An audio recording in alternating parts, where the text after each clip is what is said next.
Hello! In this video I will show you how to install Microsoft Edge browser on a Poco Pad. So you have to start by opening your Google Play Store, then click on search bar and type in Edge. Now click search.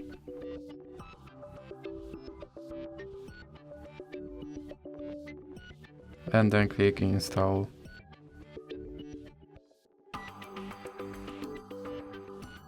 Now you can click open.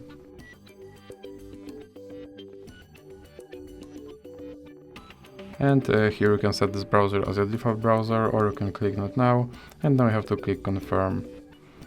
And as you can see, my Microsoft Edge browser is installed and is ready to use, so that's it for this video.